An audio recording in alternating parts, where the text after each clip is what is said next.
pass. Fanny, he gets the ball. It's Richard. What a drive! What a score! Fox between them, denied Pontypool. They take the tight end and then look at Lewis. Davis, the two Davises in concert. Simon Davis, can he make 50 metres? He needs to relax. He needs to put his head back. Hansen won't catch him. Davis gets the try. That really is.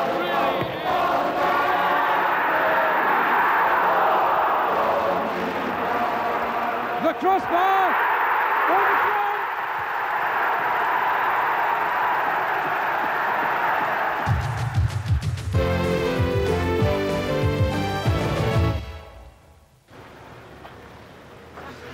Match day at Stradey Park is an occasion for the whole community. The players may come from various parts of the country, but for a few hours they belong to Llanelli RFC.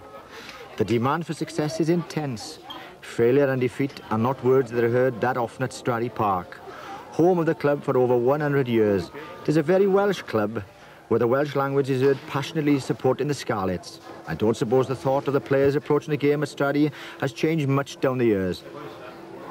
To represent this proud club is an ambition sought by successive generations of young players from the villages and valleys of West Wales. I remember my first game, the nervousness and the excitement, feelings that always accompanied every game day. Outside that changing room would be members of the family, close friends and all those people you might have to meet on Monday morning if the unacceptable should happen. The minutes tick away and you can feel the anticipation.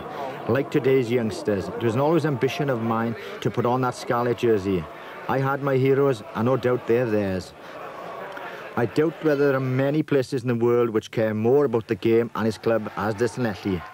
It is a red, mad rugby community.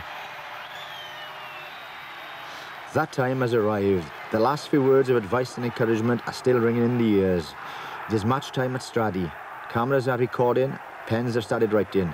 There is a job to be done, so out we get and let's do it.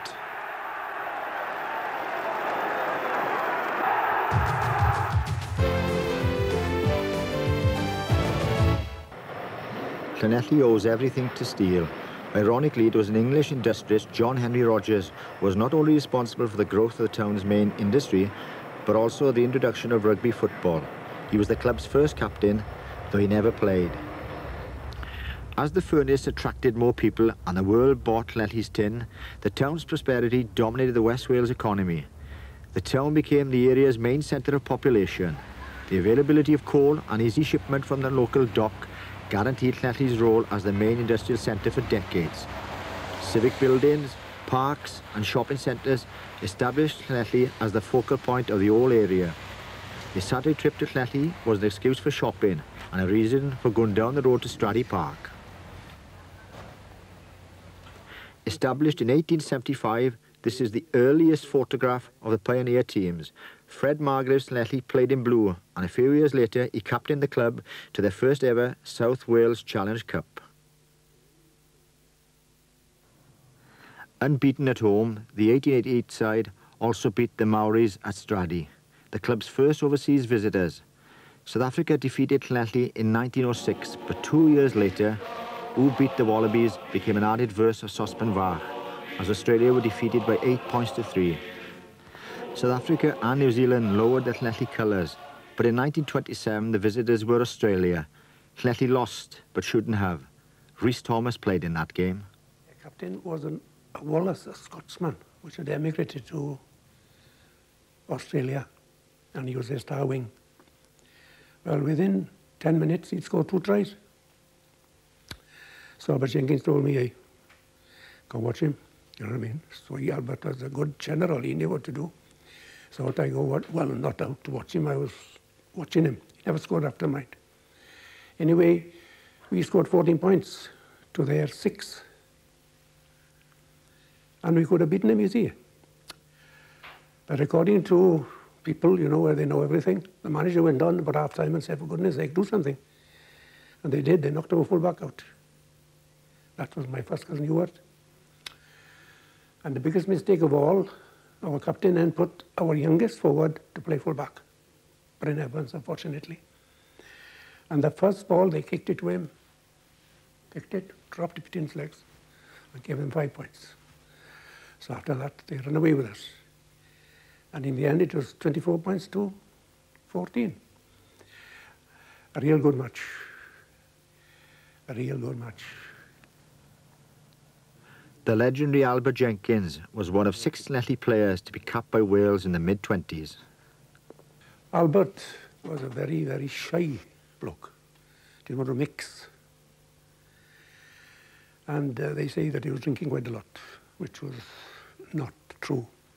I met many of his friends which said he drank, but not to the extent that he said. But he was such a great player that if Albert Jenkins wasn't playing, there'd be 5,000 less in that field. And they'd do anything to get him to play, you know what I mean? Sometimes in his job he couldn't come to play. Because if a ship was in the dock and they had to empty it, it was a 24-hour job. It was not a case of running away and leaving it. Anyway, he had one, what shall I say, he had a dislike to any posh bloke, like Swanky. I can illustrate this because Jadro Harding, who was a famous name in rugby, wasn't he?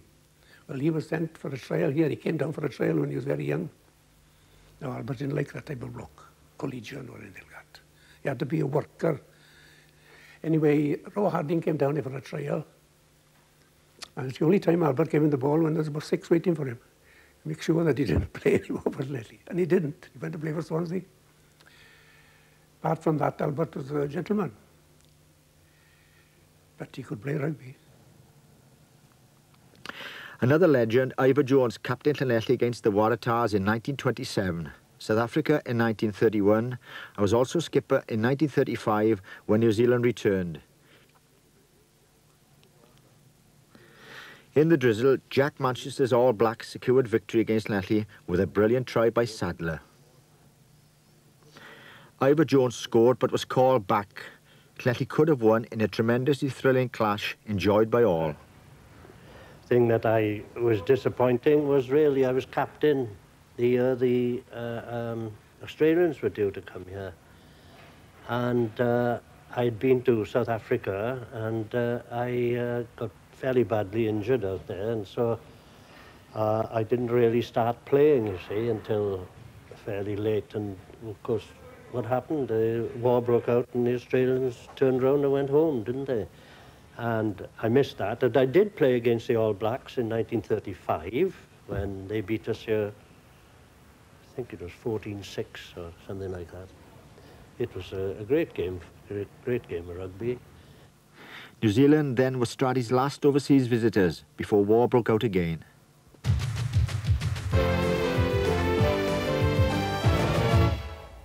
Australia arrived in 45 and had their vice-captain sent off. Llanelli's left wing on the day was Peter Rees. We had a dinner in the Central Cafe in Stepney Street, which was owned by an Italian, actually, a very nice restaurant. And of course, the Lord Mayor, our Mayor, actually, not Lord Mayor, in his speech, he toasted the Australians, and of course, he congratulated on the win and asked them not to be another 39 years before coming back. But of course, the response from the manager of the Australians was not so lucid as our mayor. And of course, what he said was that he thanked the mayor for his kind words, but you couldn't forget about the indignity that was brought to the Australian team due to Colin Windermere send off. But it's not only that, it was not only to the Australian team, but also to the Australian nation. Llanelli 11, South Africa 20 was the score in 1951, but the lasting impression was the size of the opposition. And now they had such an organised cover defence that whereas in other games we would have not had too much bother in breaking. That particular day it was intense. In those days, a number 8, for instance, in the back row, he was called a lock forward then, his job following a scrummage or a line-out would be to, as they said, corner flag, which in effect meant running for the corner flag, and of course hitting anything on the way. But these South Africans, they brought the game forward in that way. They didn't run for the corner, they ran immediately behind their three-quarters, and it is nothing for Lewis and I to have the ball and have 2 or 3 bodies piling into us, and an Afrikaans voice, I think it must have been Heine Muller, saying, drop the ball, and that ball went down on the ground straight away. You didn't mess about with those. But of course, surprisingly, we held them. I think the score was something like 20 points to 11. There wasn't much of a margin. But our forwards that day, well, people might have expected a bit more of the back, but the forwards, they stuck to their task, and it was a joy to score one of the tries. Lewis, in spite of that defence and the organisation of that cover, that's a little spark of genius, he did find a way through and transferred the ball to a second row forward of ours, Des Jones. And Des, well, he could have readjusted. I mean, the Springboks thought he'd knocked on, but I don't think any of the 22,000 people here would agree with him. But eventually he got over the line and Lewis converted, and we were in the game. We'd scored a try, you know. I think the referee, in those days, Mr. Llywelyn of Llansamlet. And he actually wore a blazer, the referee, that day. And that gives you a little insight in, you know, the stage of, at what point in history we were. Into the arena at Stradey Park came the All Blacks on the warpath for their first Welsh scalp of the tour. But the home side, Llanelli, in white-top stockings, were to prove dour adversaries before they finally surrendered. Right from the opening kick, both packs played it tough. The ferocity of the All Blacks in the loose being fully matched by the fire and fervour of the young Llanelli side.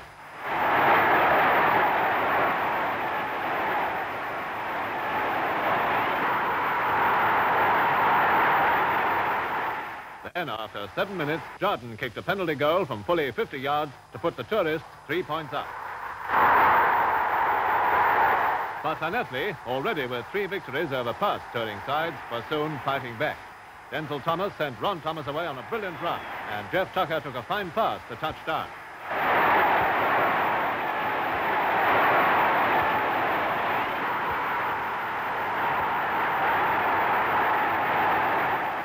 Could Phillips convert and so put Llanelli in front?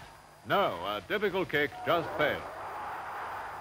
Slowly, the heavyweight New Zealand pack got on top, but Llanelli's courageous defence kept their line intact. And so they became the first side to hold the All Blacks to an interval draw, though Jordan's disallowed try must have been touch and go.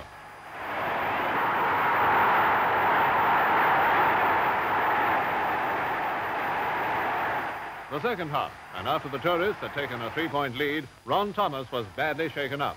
And though he pluckily resumed, the New Zealand pack now dominated the game.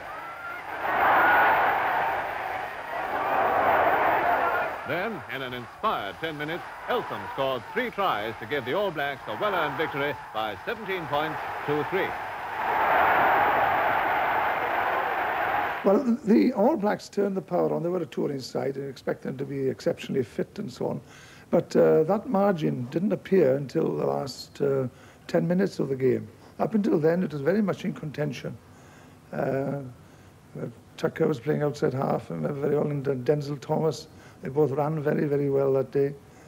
And we could have done, you know, the score didn't suggest really the difference between us, though indeed they had a powerful side. It was virtually their test side. As they played against Cardiff, I think, the following Saturday, and they lost against Cardiff, if you remember. But Cardiff were a good side in those days anyway. Llanelli's next foreign opposition were met, not at Stradey, but in Moscow, a pioneering visit to say the least. Llanelli were invited. I still can't understand why. Some wag once suggested because we wore red jerseys, as we still do. And we played there, not against the Russians themselves. They'd hardly seen rugby at all.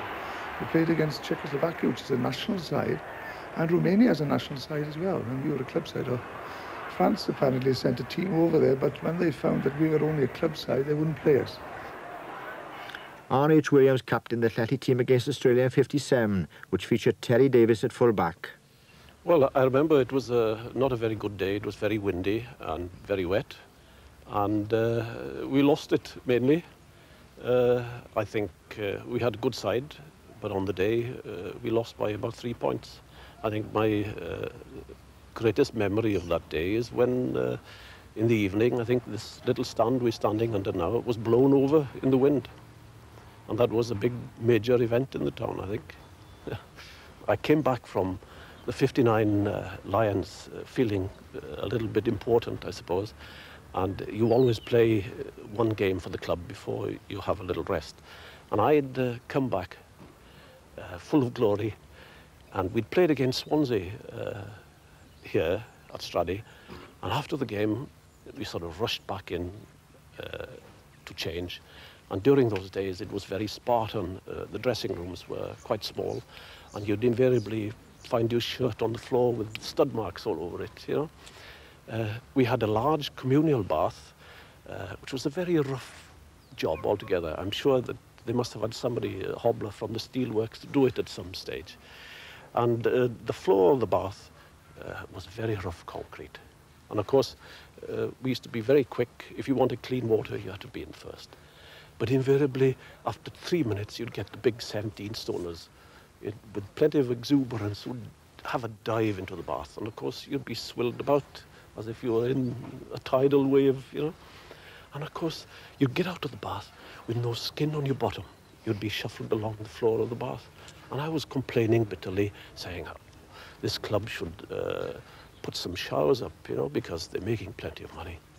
And why are we in this state, you know? And we had an old chap, he was a real character, Elvet from Poole, who used to look after the dressing rooms, he used to sweep up and keep it clean. And Elvet, with his brush there, put the brush down and he said to me, hey, boyo, Albert Jenkins washed in that bath, he said, and if it was good enough for Albert Jenkins, it's good enough for you.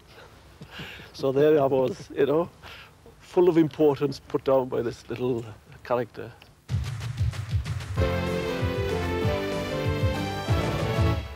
We didn't play too badly, actually. We had quite a useful side out. But the thing about South African teams of that era, they were big, they were strong. And the one thing I can vividly recall, from the kick-off, the very first scrum, on our head, I went to put the ball in, and there was no movement from Mel Rees, our hooker. This happened for the first 3 or 4 scrums. So when we were trotting towards the next one, I had a quiet word with Mel, and I said, Mel, am I doing something wrongly? I said, I'm putting the ball in, you're not raising your leg to strike. He said, I just can't. He said, the pressure's so great from the other side. He said, I can see you, but I can't just lift my leg. And when you think of it, that Myburgh, Milan and Du Toit, total between them about 50 stone, it's not surprising. And big, beefy forwards behind them as well. They were a big, big outfit.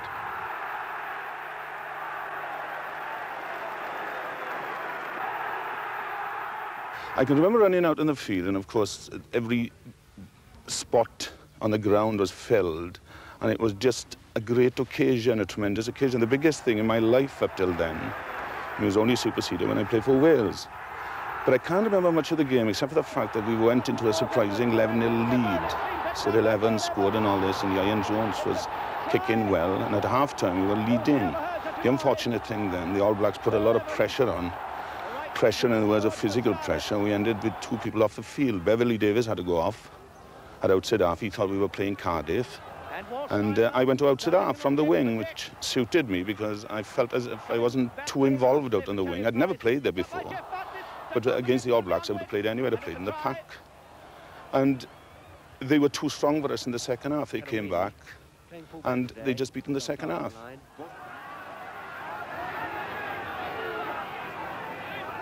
And a bad pass from Watt, picked up by Buck, the centre.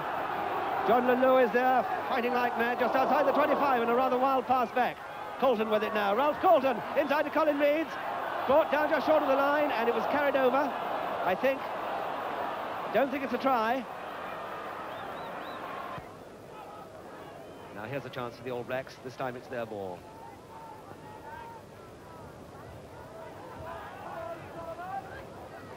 Laidlaw. Horsley, John Graham, and it looks like a try if they can move it quickly enough. Colton, and he's over. Just coming up to injury time, maybe inside it now. most people remember the game for the tackle I made on Wacker Nathan, but most people forget he still scored a try. I mean, it didn't do much, but he missed the England game. But I was very glad the whistle went about 3 minutes later, because I think he was on the way to kill him in the game. Australia came down that day with a forward playing a scrum half, and they thought that they were going to take us up front, where my brother played and Glenn Morgan were the prop forwards and Delmy Thomas in the second row and Howell Rees. That was a very, very hard game, and with young Stuart Gallagher at number 8. It was a very, very hard game, and I remember playing for Australia on that occasion with the two Millers, who were big, sort of 17.5, 18 stoners at prop forward, and the Thornet chaps were playing. One must remember that they had a very, very good pack, and in actual fact, down Australia on that occasion, we beat them 11-0, and it was really down to such a fine performance that possibly we never had the acclaim for it, but it was one of the finest performances that Llanelli have seen against the touring side. Of course, we had Barry John behind us, who of course was very much a controlling factor. And everybody tried hard that day, and it does seem to be forgotten. But they were. Beating the All Blacks was the thing during the 60s. Having a go for the break. Can't get there though. Yes, he's broken one tackle, broken two. He's running into the inside. He's got 3 yards to go. Can he get there? What a try! What a score!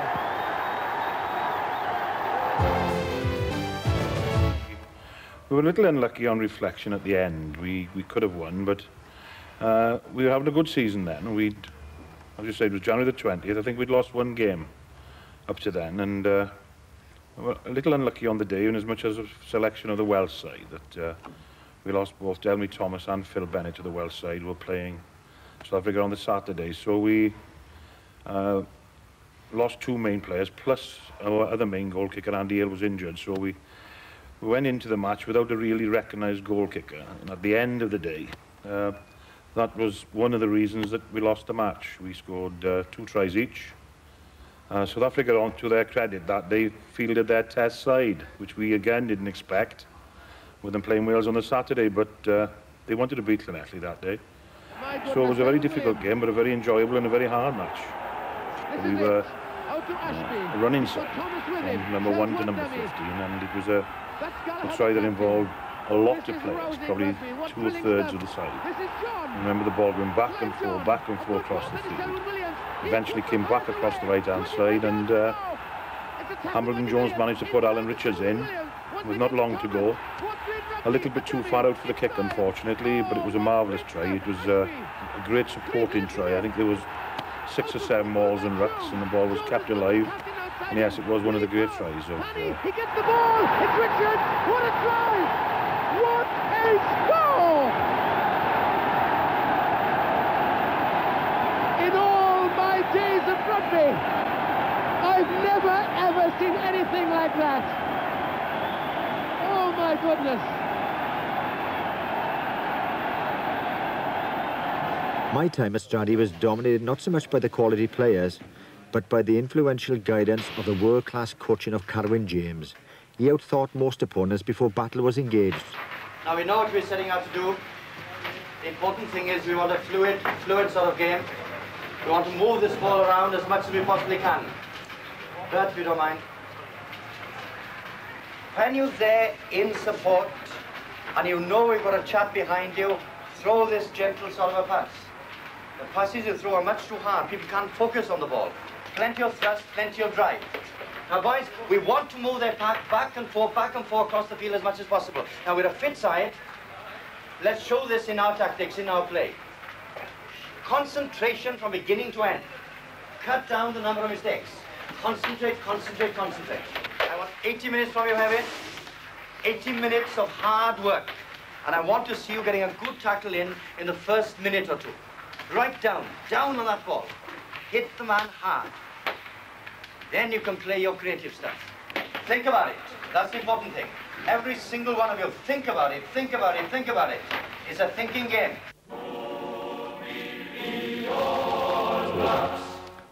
Well, looking back, you know, it's hard to believe that it's 20 years since that great day. it's hard to think really that what was really said before that game. As I said, it's 20 years ago. It's definitely the most exciting day of my life that when we beat the All Blacks here at Stradey. Of course, as you know, Carwyn James was our coach in them days, and Carwyn was a great coach. Unfortunately, he's not with us now. I'm sure that the Welsh rugby wouldn't be in the state it is today if Carwyn would have lived. But going back to that great day, I'm sure we owe Carwyn James a great deal for the success that we had on the field that day. We had a great side back in 1972. As you can see, all of them were knocking on the door, if not international players. And I didn't have to say much really, because I still reckon we were a damn good side in 1972. I'd been with the British Lions in New Zealand and Australia and South Africa, but this day to me was the pinnacle of my rugby career. I wouldn't have changed that for anything in the world, to have led Llanelli out against the New Zealanders, and as it happened, to have beaten them on that day. Today's referee is Mike Titcombe from Bristol, and ground conditions are perfect. Mercifully for the running Llanelli side, the heavy rain has kept off, and ultimately the surface ought to favour mobility. Hopkins quickly into the scene for Llanelli. Because on the first run, if you don't get things right, and the opposition gets the better of you on the first one, it's hard to get back. It takes a long time. Well, it was great, you know. You can turn around to Quinnell and Delmy, give them a little tap. You had that pressure and the back rows coming in. It was great. Although I didn't prop against him, Keith Murdoch was out there. And I got the feeling that he was trying to terminate me for most of the game. This is Roy Thomas, Llanelli's Wales B hooker. The line is between New Zealand's 10-yard line. I did handle the ball once or twice, I think, but it's all about not making mistakes that day. It was such a special occasion for me. It was the first big game I'd ever played in, really, to be on the field with the All Blacks against people like Kirkpatrick and the rest of them. It was something, because we all held them in awe, really. To be on the same park as them was a privilege, and then to win, of course, was something special. Well, the psychological pressure at Stradey is on the New Zealanders, and it's Joe Karam who makes their first mistake at fullback.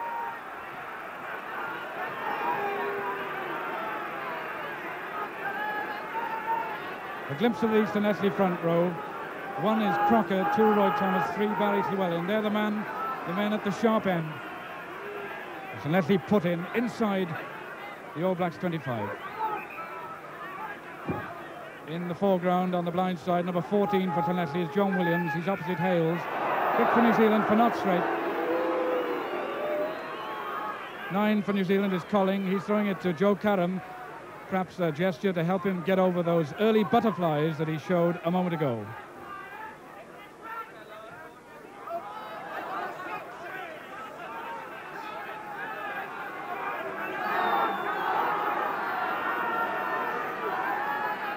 If you count the Llanelli forwards at this line, you'll see that there's 6 of them, and in fact the one who's dropped out is Barry Llewellyn. He's out of your picture, but he's back away from his pack. What's his role? We wait anxiously to see. Delmy Thomas up high. Quick to Llanelli.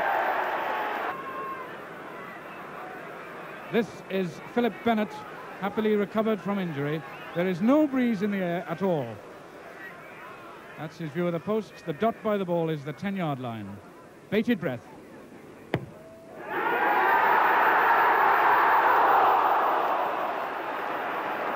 The crossbar! Overthrown! We practiced that for weeks and we were filling in for that crossbar and we following up. You know, it worked well. Bennett hit the crossbar with his penalty attempt. If he puts this over, Llanelli will be sick up. He does!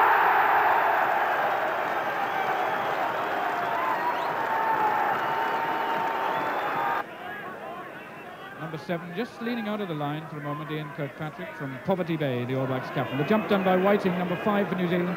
Burgess to Robertson to Karam in the line. Isn't a good move. He's got Hales cleared. The chip is over Roger Davis's head.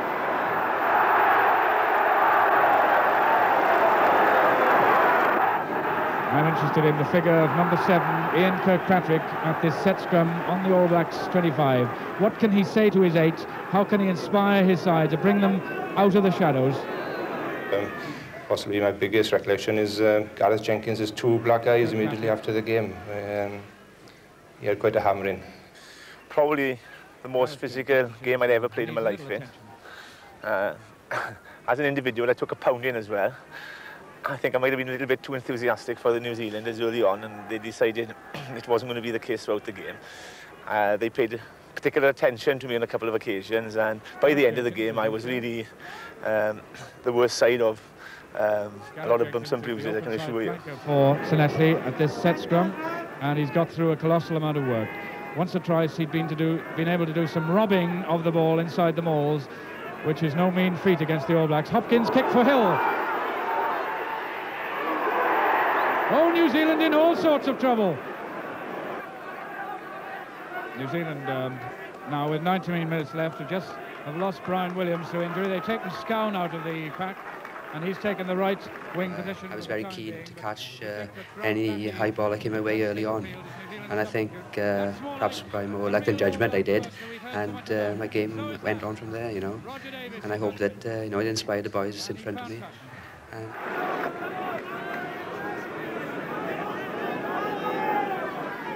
For touch goes Karam. His kick will fall infield. Bennett. Well, Llanelli want to play for safety too.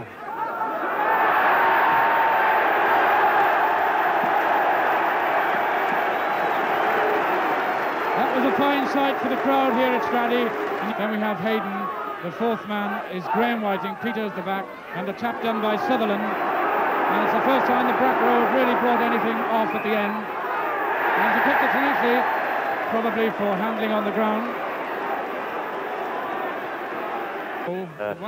I hadn't kicked much that season. Phil had been kicking regularly, and I think that Phil gave me that kick at goal because he'd seen that drop goal go very close, and I put it down and kicked it over, and I was very surprised, to be honest, and delighted. I remember jumping into Tommy Davis' arms.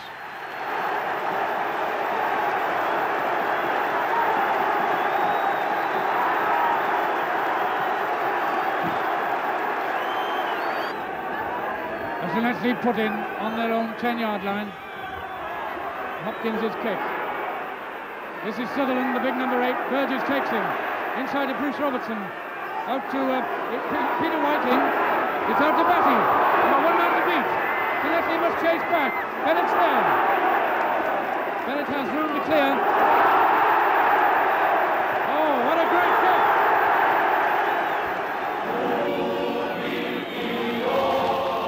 That's the scoreboard, the historic-looking scoreboard.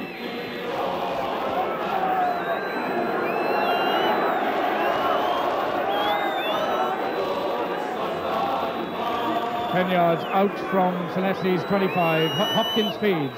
Roy Thomas does his stuff together with Crock and then at the end of the match, and not being able to get into the changing room. 20 years on, 2 decades on, the realization now that we were a part, we created history, and that's can't measure that. Brilliant.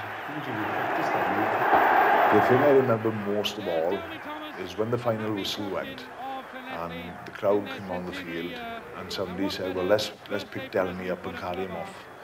But nobody actually told me after such a hard physical game, it was going to take about 2 hours to get him to the dressing room. And we carried him for what seemed like an age, and I was actually absolutely done when the game had finished. But we actually made the dressing room in the end, but Delany must have weighed about 300 tons by the time we actually got him there.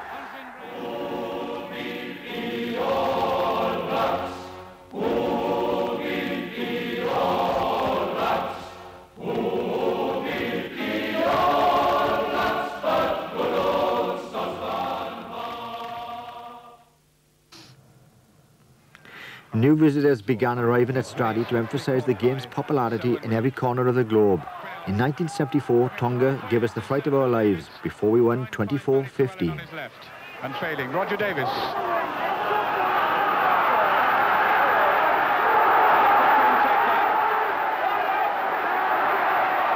Got to play that ball. Tonga are in big trouble now. They'll right win the race. Tonga may have foiled him. The ball's not there. That's a try.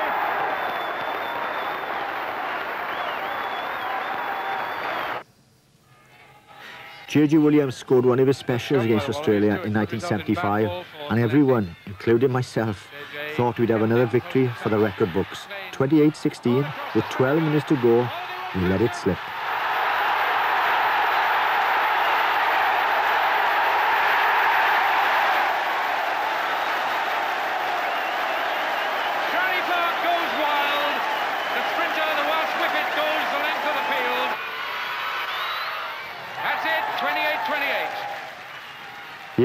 Yeah, we should have won that one.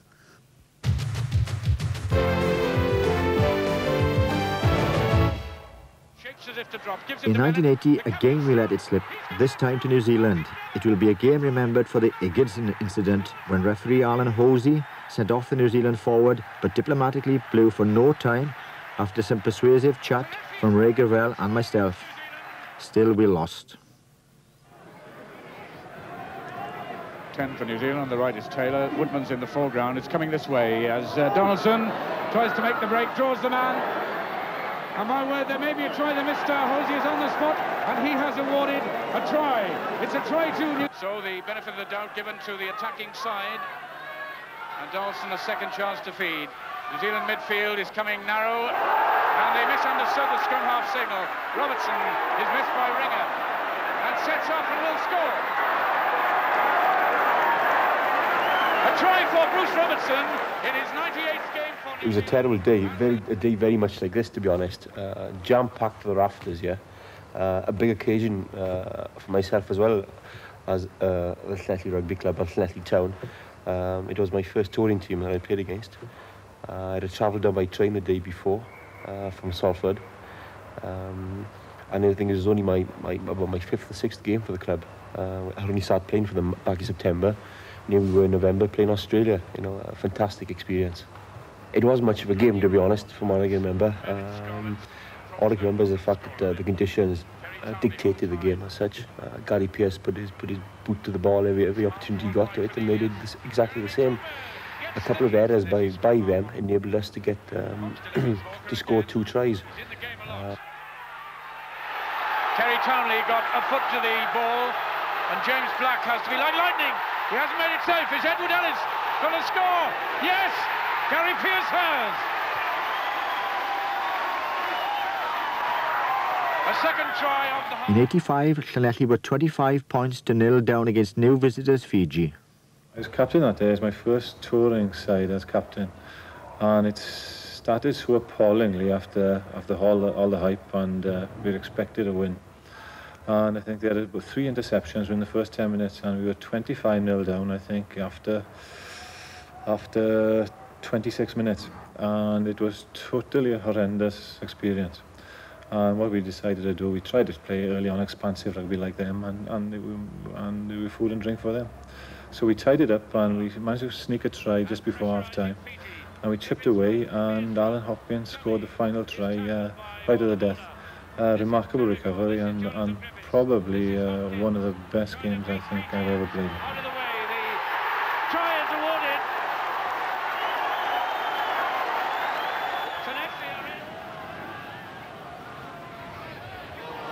New Zealand returned to Stradey in 1990 in weather fit for no man nor beast. The All Blacks again made sure of victory.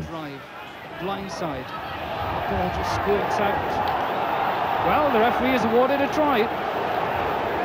The referee has awarded a try on that blind side. Total silence here at Stradey Park.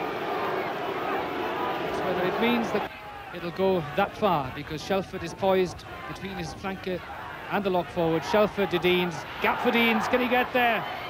Just short. The All Blacks still driving on. Yes! Another try in the corner for the All Blacks.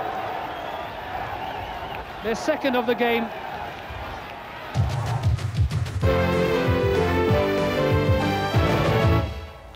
The arrival of a touring team generates its own kind of excitement. But there is another challenge that has become an annual test piece for Llanelli. Mention the word cup and strange things happen. It's difficult to say. We've tried to analyse it over the years, and it's very difficult to come to terms with. I think it all started from when Carwyn is here. And Carwyn prepared meticulously, not only his own side but the opposition as well. And nothing was too good for players. We prepared off the field as well as on the field. and I think it's really been a follow through from those early days.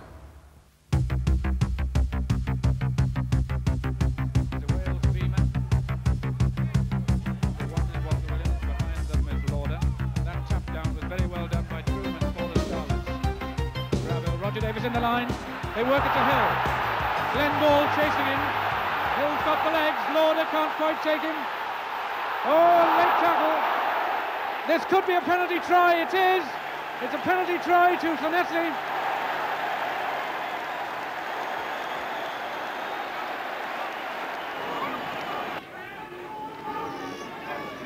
Selwyn Williams. Oh, the All Black shove, such a good one. A take against the head by Norman Rees. Parker chasing, it's gone! This is a try!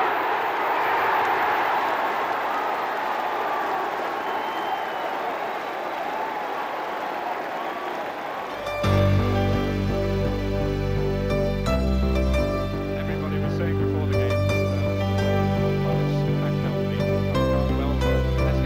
haven't given them an inch this afternoon. Bennett kicking for position, seeing if he can stretch Leighton Davis. Leighton Davis confronted by John Williams. A loose one picked up by Wayne Lewis, looking for space. Beautiful work by the Scarlets. Quinnell moving away. Kevin Jenkins backing him up. Again, good service by the Scarlets. They have men over if they move it. Gareth Jenkins not able to do it swiftly enough. Tom David defeats Gravel. He goes out to John Williams. Inside Leighton Davis. But Gravel.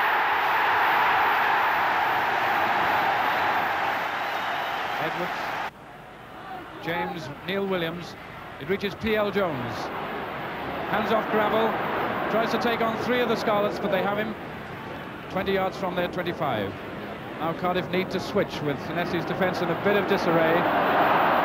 Lane, up to the Scarlets 25, taken by Selwyn Williams, inside to Mervyn John, this is Baxter looking for Finlayson, Finlayson's going to score!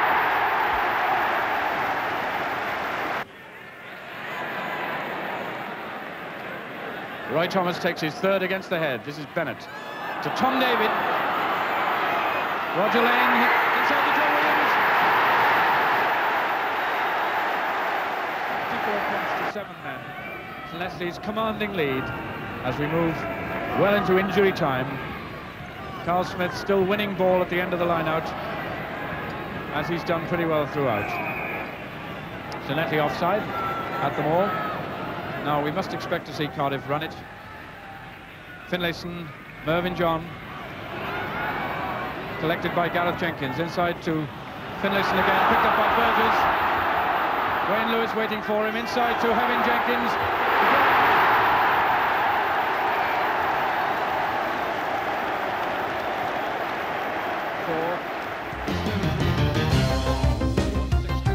Finishing up in 1968. Martin Wynn shown to Bevan. All the dummy scissors. This is Swain up to Llanelli's 25-yard line.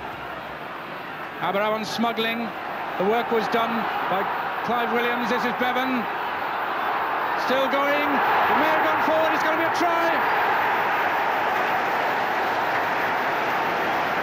Andy Hill hoping to break the Scarlets' duck with this penalty. The wind a little bit against him. It's there. 5 minutes into the game. Now taking Selwyn Williams to Bennett, to Bergier. Coslet's there, it's lifted to Hill. He's going in, he's got to get there.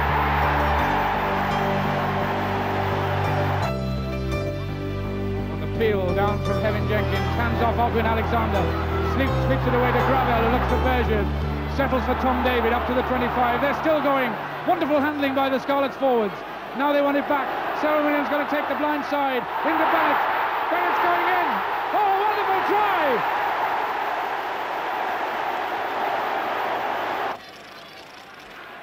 Shoulder feed, Aberrawan's 10-yard line. Kim Davis is coming on the blind side. Selwyn Williams not offside. They've let him get away. Tom David, tackled by Richie Davis and missed. Kim Davis got him. David scored!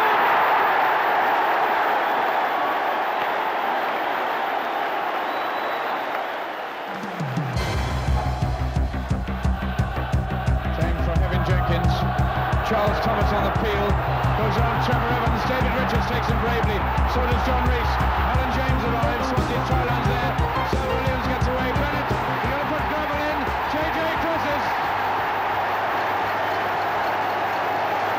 Defence within them all. And I wonder if they'll run this rapidly. Well, now it's 2-2. Richards going for the corner. Oh, he's fooled them. He scored. 10-metre line, close to touch. Jonathan Griffiths slips it in. A pick-up and clever work by Phil Davis. Pearce to Morgan. They miss Nigel Davis. That's the cricketer's hands of Martin Gravel. That's Phil Lewis chipping ahead, getting hold of it, recovering it. Good delivery to Phil Davis, who's very close to the breakdown indeed. Jonathan Griffiths. Have they got Cardiff off balance? Gary Pearce. Martin Gravel. Jonathan Griffiths. He's going to score! A try for Llanelli. Terry Holmes is standing down next season as Cardiff skipper. The skipper-elect threw in then, Alan Phillips. He goes round now to support Owen Golding, who had attacked from the back. Holmes goes away. This is Hadley in action again. Finds Phillips. Phillips at top speed. Taken by Martin Gravel, but reaching the corner and scoring a try.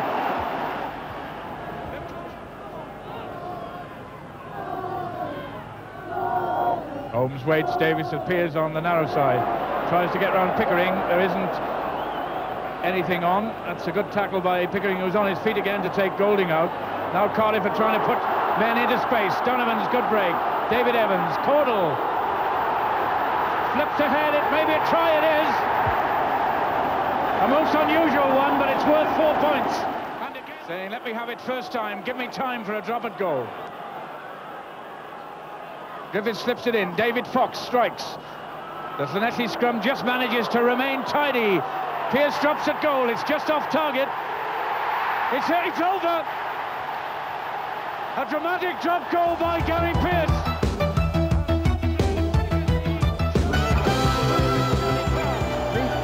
The atmosphere absolutely charged. Jonathan Davis. Thorburn. A mighty kick from Paul Thorburn. And away comes Bowling. Support from Griffiths. Jonathan Griffiths replying with a kick. Bridges underneath. The youngster calm, cool and collected. But straight to Ian Evans. The charge on from Llanelli. Kembury goes underneath. It's a loose ball. This is dangerous. A try! What a sensational try. Llanelli seemed to have stemmed the tide, though, just outside the 22 and gained the ball. Jonathan Davis. Oh, what a kick. That's way, way, way down towards the river trough. Thorburn had to take it quickly, but referee Clive Norling right on the spot as the judge that the ball did not go the required distance. But what a kick by Jonathan Davis. That was a magnificent effort by Davis, because Neath were putting pressure on and he received the ball inside his 22 and gained about 80 metres, and the pressure's right back on Neath. Superb defensive work by Neath, some good attacking play by Steve Powell, but all of a sudden they're having to defend their own try line. That's the corner flag. Jonathan Davis shouting instructions. A rather acute angle from attempting to drop goal.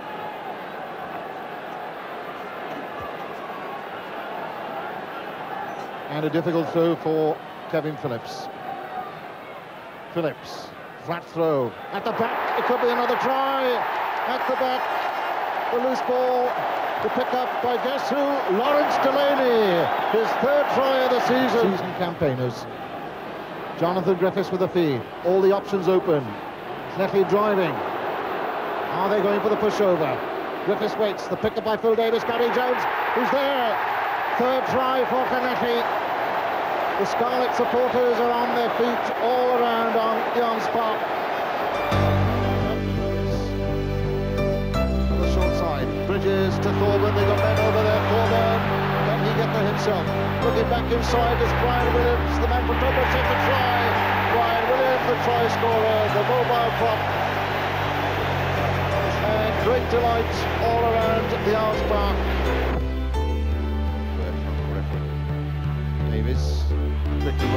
to Ian Evans.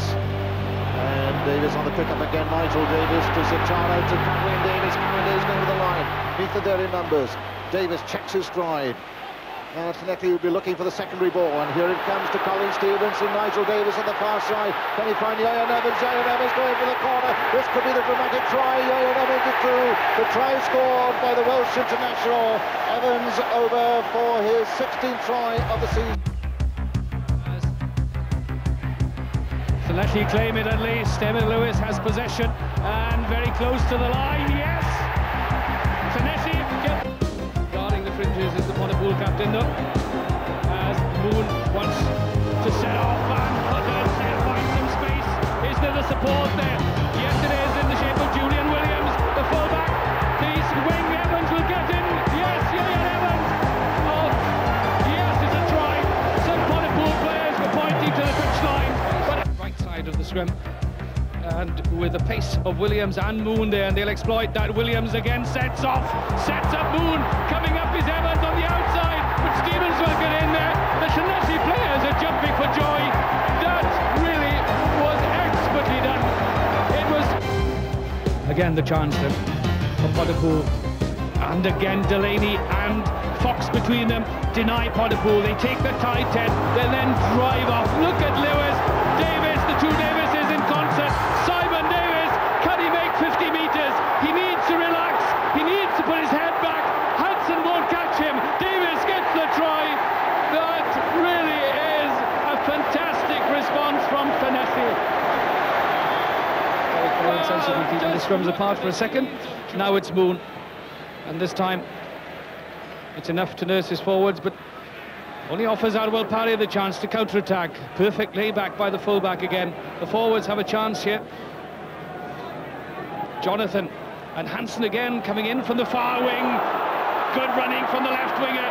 The pass not quite there for David Phillips. Was he impeded? The hands of Bowling setting up Ian Jones. The fullback gets clear. Now needs to attack. That's brilliant play from Jones, and the fullback will score a magnificent try. Well, Llanelli now have wrapped this up, and what running from Jones just left. Llanelli's first ever opponents were Swansea, and they met in the last Schweppes Cup final. It had been a terrific season, really.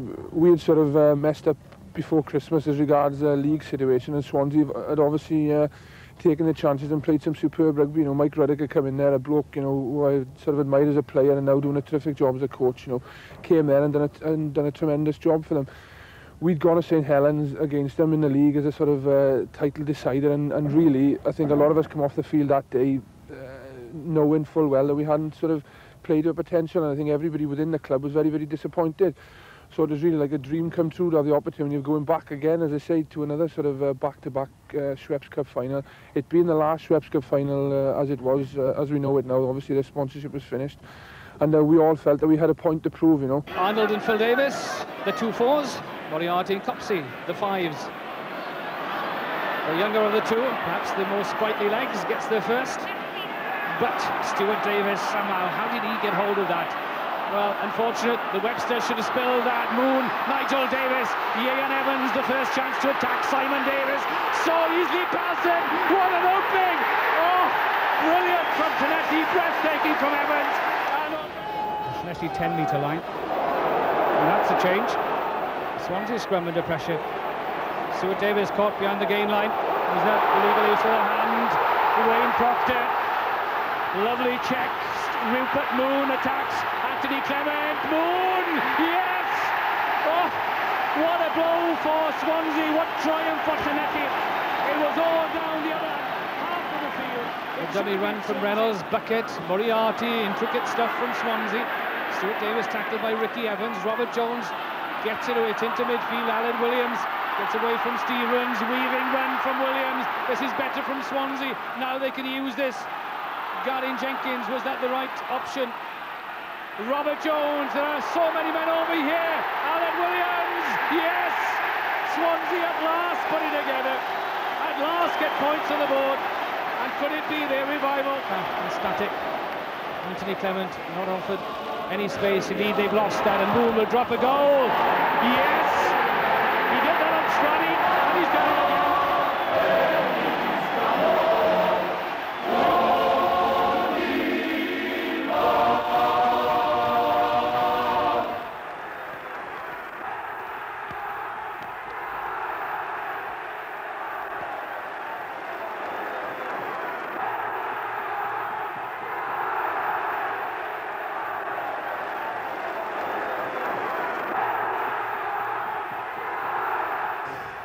Not bad for the first 100 years.